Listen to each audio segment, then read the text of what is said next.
Sejam todos bem-vindos. Se você está vendo pelo YouTube, se está vendo pelo Yatalog, ou se você está ouvindo pela rádio, ou melhor, Spotify e outros adjacentes, então você está ouvindo pelo ArigaCast, né, o podcast da banda Arigatões. Bom, hoje o assunto, né, ele é meio misto, né, porque eu tô falando justamente de quê? De sons, cores, música. E afinal, música tem som, né? Eu vou dar um exemplo, né?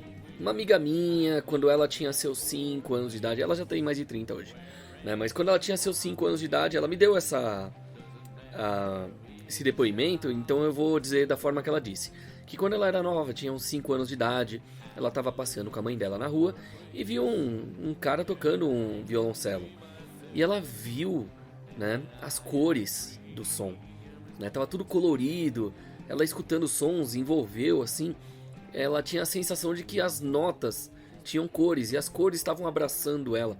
Era uma brisa enorme, né? Então é uma coisa curiosa, porque aí ela vê que o sentimento que ela sentiu ali, ela só, segundo ela mesma diz, ela sentiu 4 vezes depois. Por exemplo, né, um amigo dela que era violonista também, né? E por aí vai, né? Dando alguns pequenos exemplos assim. Por que isso exatamente? Vamos tentar explicar um pouquinho sobre, né, os sons, né? O som tem cor e por que que isso importa, né? Mas vamos tentar explicar melhor, vai.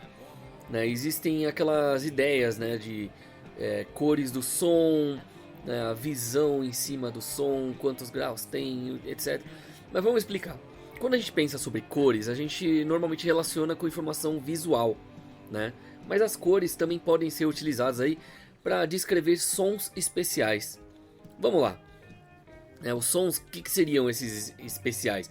Os sons eles têm efeitos específicos sobre a fisiologia humana e podem ser utilizados para diversos usos benéficos, dentre eles até a segurança do trabalho. Então, vamos parar para pensar: som branco, som rosa, som marrom. Você já ouviu falar nisso? Então, deixa eu tentar explicar aqui da forma mais simples possível. Tanto a luz quanto o som são feitas de ondas, e dependendo da frequência dessas ondas a gente percebe, né, a luz ou o som de diferentes modos. Dando exemplo, a luz branca. Provavelmente você sabe que a luz branca é constituída de todas as diferentes frequências de cores que são visíveis do arco-íris. Então assim, se você é fã do Pink Floyd, por exemplo, você já viu aquele prisma, né, o triângulo, né, que tem aquelas cores, né, do arco-íris, e quando eles passam viram um fio branco de cor, né? Então vamos lá. Assim como a luz, os sons brancos, rosa e marrom, eles são gerados com uma gama específica de frequências em rápida sucessão aleatória. E o nosso cérebro combina essas frequências aleatórias de uma forma que faz com que a gente ouça diferentes tipos de chiados. Sim, sons brancos, rosas e marrons são diferentes tipos de chiados. Então, vamos explicar melhor o que são esses ruídos, esses sons, esses chiados. O som branco. De modo similar à luz branca, o som branco leva esse nome porque ele contém todas as frequências que a gente pode escutar. É uma grande gama aí que vai de 20 a 20 mil Hz, que são as vibrações por segundo. Ele tem características bem interessantes que tornam os alarmes de ré com som branco muito mais seguros na área de segurança do trabalho, né, como dá para já conhecer nos dias atuais. O som rosa, né, ele, assim, as frequências tocadas ainda são aleatórias, mas o volume das frequências mais altas é atenuado. Quanto maior a frequência, mais o volume é reduzido, e o resultado é aquela experiência auditiva mais profunda, equilibrada, que serve até para acalmar. Então, você pensa, o seu bebê está chorando loucamente, tenta colocar ele para dormir com um som suave do som rosa. Tem quem diga também que o som do som rosa é semelhante ao que um bebê ouve no útero, e por isso ele é pacífico e calmante. Então esse é um experimento que dá para você tentar aí. Existem alguns vídeos no YouTube, em outros lugares, que dá para você usar para fazer essa experiência. Também vamos falar também do som marrom. O que seria ele, né? Não é bem aquela coisa que South Park fez de zoeira uma vez por causa do tom marrom, né? Que era aquele tom grave que, tipo, só da pessoa ouvir ela cagar nas calças. Não, não é isso. Mas tá quase, mas não nesse ponto. O som marrom ele leva a ideia de atenuação das frequências altas um passo mais adiante, restringe ainda mais seu volume e acaba criando um chiado mais grave. Soa um pouco como uma grande cachoeira ou tráfego longe. Lógico, existem outras cores de som, né, com frequências ajustadas de diferentes formas, mas o som branco, rosa e marrom são os principais, né? Pelo menos dentro da ciência são os mais importantes a serem lembrados. Mas vamos explicar também como que o cérebro processa esses sons. Ó, as frequências são tocadas numa rápida sucessão aleatória e o seu cérebro combina essas frequências aleatórias que acabam mudando muito rápido num chiado confuso, aquele som de estática. Se você ouvir, por exemplo, o alarme de ré de som branco, vai notar que o ruído branco soa como algo estridente, o que pode parecer estranho, pois se o ruído branco é composto de sons com frequências totalmente aleatórias, que você poderia pensar até que ele soaria como um tom médio. A razão pelo qual o som branco soa tão estridente em relação à nossa biologia, e até com o modo que nossos ouvidos e cérebros detectam e processam som, né? Então vamos deixar um pouco mais claro as coisas, porque o que a gente ouve como chiado não é exatamente como as frequências que estão objetivamente sendo produzidas, se detectadas por instrumentos, lógico. O nosso sistema auditivo e a música também é baseado em oitavas. Quando você toca uma sequência de notas, cada qual com uma oitava de diferença, por exemplo, né, aí a gente usa o acorde de dó, né? Tipo, pode parecer que elas são igualmente espaçadas em termos de altura do som, ou seja, frequência, mas não é o caso. Cada oitava representa uma duplicação da frequência, o que significaria que há o dobro de frequências disponíveis para um som aleatório preencher. Então assim, se a gente for parar para ver, desse modo aí num conjunto aleatório de frequências, estatisticamente, mais sons vão parecer mais altos para o ouvido humano. Então, são notas bem complexas, né? Existe uma outra razão para a gente perceber o som branco como mais alto que os outros.